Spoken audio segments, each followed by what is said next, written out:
Hello everybody and welcome into another instructional video. Hopefully you guys are all doing well. Today I am going to talk about the first game of what turned out to be an 8-game match between me and one of the strongest chess players in Idaho, and one of the most consistent players over the years.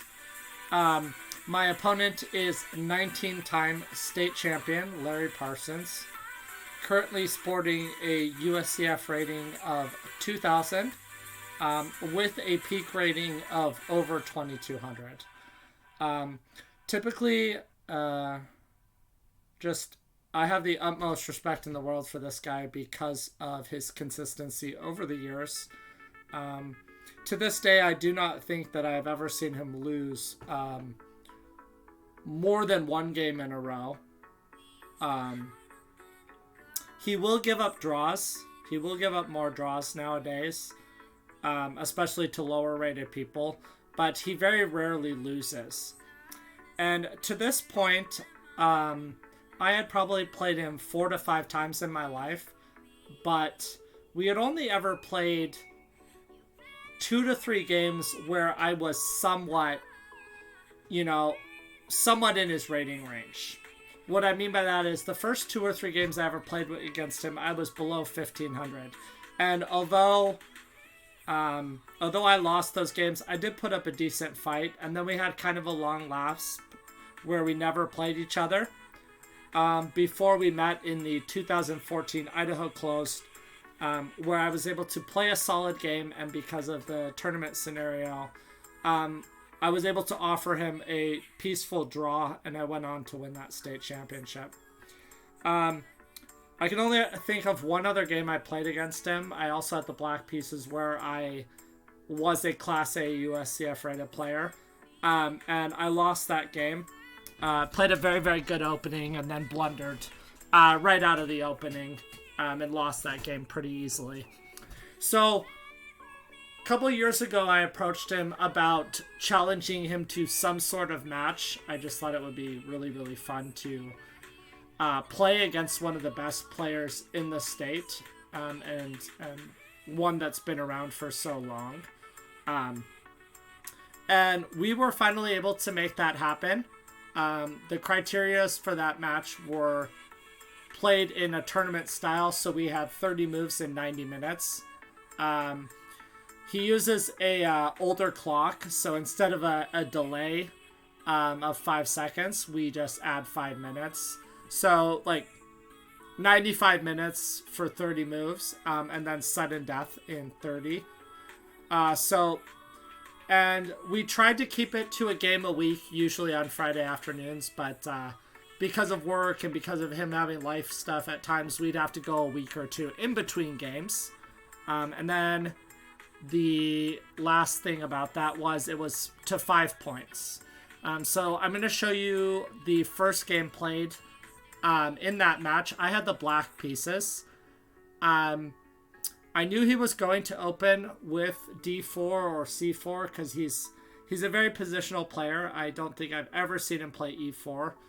And I didn't expect him to play e4 against me. And that's what happened. He played d4.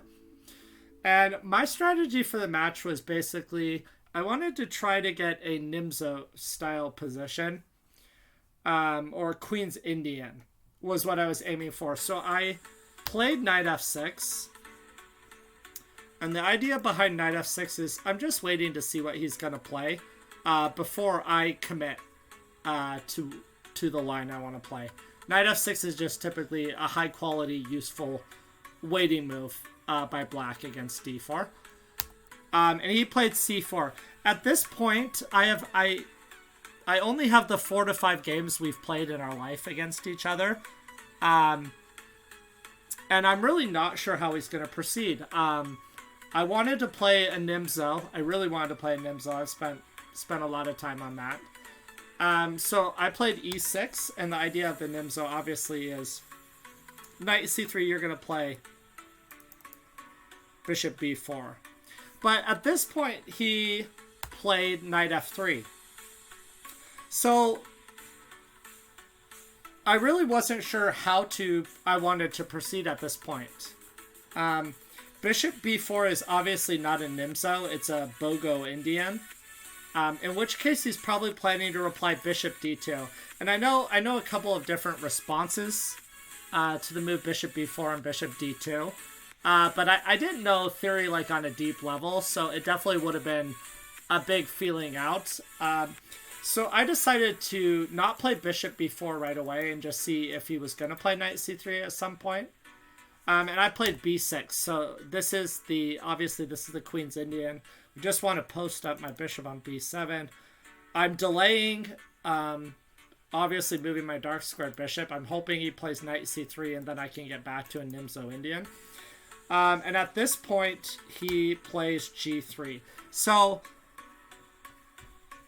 I'm pretty sure at this point he's not going to play knight c3. And allow bishop b4 pinning the knight. So I played bishop b7, taking control of this crucial long squared diagonal. At which time my opponent played bishop g2, a very natural move. So we're both just bringing out our pieces, developing naturally. And I have to make a decision here. And I decided it is finally time to bring out the bishop to b4 and check. So this is the Bogo Indian. And I'm expecting not knight c3. I'd be very happy to see knight c3. I'm very, very familiar with those variations. But I'm expecting bishop d2, which was what was played. And at this point is around actually the time that kind of my general knowledge of the position wears off. I know bishop d2 is a move. I know queen e7 is a move. I know there's even like bishop e7 coming back. I think c5 is a move. So there's a lot of different options, but I don't know on a deep level what I'm trying to achieve moving forward after that. So this is really just a feeling out of the position and to try to play natural moves. Which is good. You know, you're not always going to have positions you're super familiar with. And at that point, you just got to make the best moves you possibly can, you know? So I played bishop e7. So it might look funny to play bishop b4 and then move the bishop all the way back. But the idea is that this bishop is not very useful on d2 and might be better placed on f4 or g5. But at this point, if he does that, he's going to have to waste a tempo moving his bishop again. So he plays knight c3 and I castled.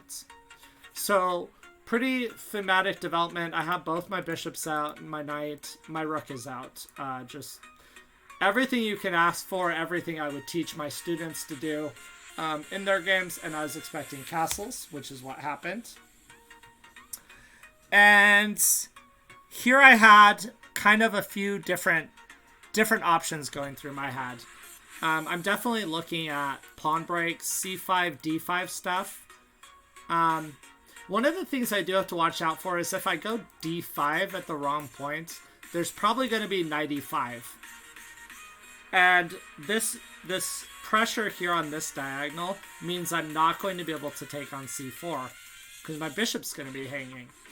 And that's a slightly irritating situation to be in. It's not the end of the world, but that was definitely something that I didn't want to play d5 unless I had to.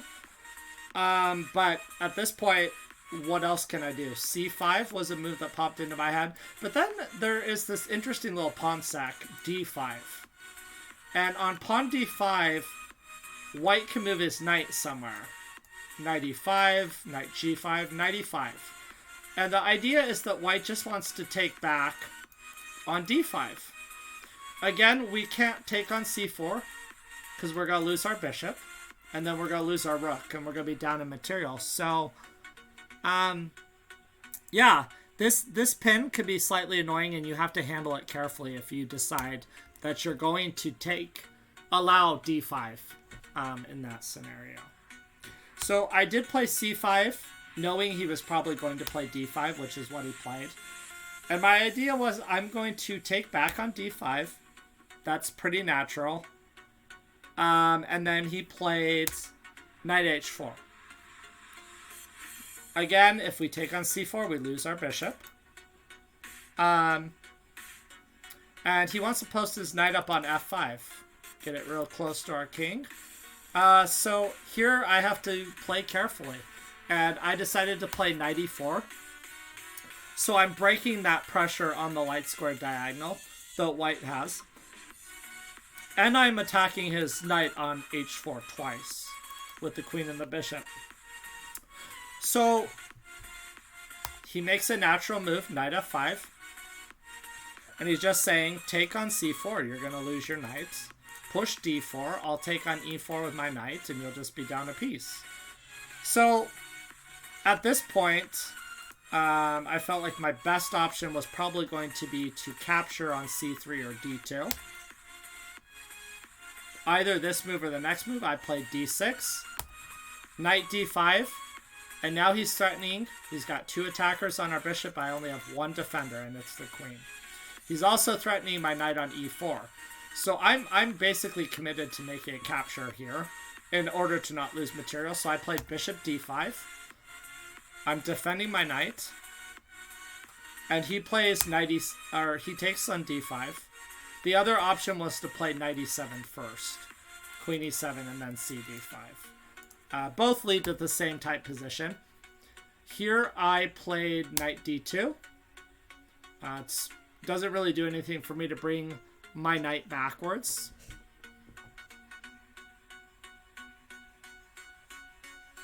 Doesn't really do anything to bring my knight backwards.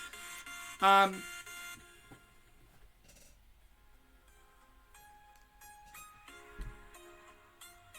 so, yeah. So we're just playing natural moves at this point.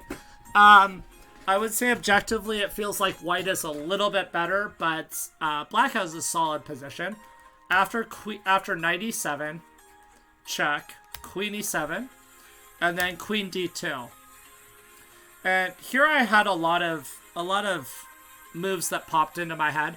One idea that's very natural is play b5 and gain some space on the queen side. But at the same time, my opponent has developed his rook, his bishop, and his queen. And he might be thinking of ideas like e4 and f4, just taking a big control of the center of the board. And I know from watching my opponent over the years, those are the types of positions he's very, very comfortable in. So I didn't want to give him just this free hand to play e4 and f4 and just take control of the center and just eventually probably grind me down.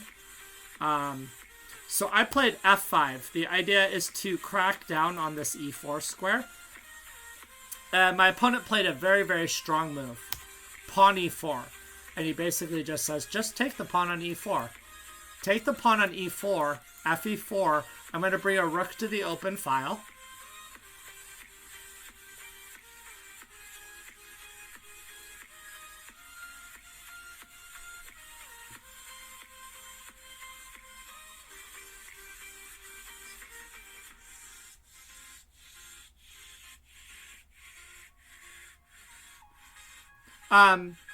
Yeah, so e4 is a very strong move. And I was afraid of falling too far behind in development. So I just decided I'm going to develop my knight and see what happens. My opponent played rook a to e1. Obviously the threat is fe5, attacking my queen, gaining a pawn. So I take, or no, I get out of that line, queen f6. And my opponent played f4. So at this point, he's looking at ideas of pushing e5, which could be a very powerful pawn sack. e5, push to e5, de5, and d6, giving up a pawn to open up this whole light square diagonal for his bishop. And I felt like my move is forced fe4 and rook e4. Now he is getting ready to play rook f to e1. So again, I felt like I have to challenge him on the open e-file. Rook f e8. And then a natural move, rook f e1. Just threatening to just take twice on e8. So again, this felt like a forced reply. Rook e4, rook e4. And again, white is slightly better here, but black is holding in this position. So I played queen f5. The idea is that I want to play knight f6. I want to bring pressure against the rook and double down on d5. And then at some point, I'm going to bring my rook somewhere. Not sure where that is yet, but Rook e6, I thought this was coming, and I really thought here I had a clever response to this planned out, and I played check. And at this point, I mean, the most natural move probably is going to be that he's just going to block with the bishop. If the rook comes back, then I just bring my queen back. Bishop f1, and then rook f8. And I thought I was being super, super clever with this move, just giving up the d6 pawn. I thought knight e5 was going to be very strong, threatening knight f3. And the f pawn cannot take because the bishop hangs on f1. With checkmate, actually, if he takes. So I thought that was really good. Rook d6. And here, knight e5 is actually the move that cost me this game. At this point, knight f6, I have compensation for being down a pawn. The rook knight is coming in. My queen is active. Knight e5, though, was the wrong decision. And the reason is because even though this looks very strong, again, fe5, guys, there's mate, queen f1. He can move his queen and defend the f3 square. And he played queen c3, attacking my knight. And now he just wants to move the rook out of the way and start pushing the pawn up the board. At this point, with proper play, white is going to win this possession. Knight f7 attacking the rook. Rook e6. And he just wants to push this pawn forward. Queen a2, so I got my pawn back. But the d pawn is going to be... The d pawn is going to be a menace. And first he throws in this move, attacking my queen. I have to check. The rook comes back and blocks. And now he's threatening to just push. And my knight will not be able to take on d6 because it's pinned. So that pawn's just going to keep marching up the board. And then he's going to be looking at ideas of rook e8 and just queening. So queen f5. From this point on, with perfect play, there's nothing from white. There's nothing I can do. d6. Again, I can't take that pawn. I tried to blockade the pawn, but my opponent is just too strong. He defends it. Notice, guys, we cannot play knight takes e5 because our knight is pinned to our king. King h8, trying to get out of that pin. And now perfect play, queen e7, threatening mate, threatening our hanging queen. At this point, the game is over. He's also he's attacking this knight twice. It's just a mess and it's over. Queen d6, I saw that white has multiple winning moves here, but there's nothing I can do about it. Bishop f7, and now on queen e7, there's rook e7, and he's just up a piece. I threw in the check. He played king g2, and then I tried to play rook d8. I played rook d8, and right as I was playing rook d8, as soon as I played it, I just resigned. Because he's going to play queen e8, rook e8, and rook e8 mate. So, game one of a first to 5 match against a 2,000 rated player. This is not how I wanted to start out. In my brain, I had that the position at times was actually way worse than it really was. And that can happen sometimes when you're playing games. You get uncomfortable in positions and you feel like it's a really bad position when in reality it's not. This position only became losing when I played 95. And I can tell you I was I was uncomfortable well before that situation. But moving forward, there were still a lot of games to be played, and I knew I just needed to walk away, learn from this game, and regroup for the next one. Anyway, I hope you guys liked this video. Please subscribe to the channel if you like the content. I'm going to be doing a lot more educational content. And yeah, if you have any feedback on me, I'm trying to grow as a content creator and give you guys good stuff that you can learn from. So if you have any feedback in that regards, that would be awesome. I hope you guys enjoyed the video, and I will see you guys later. Thank you.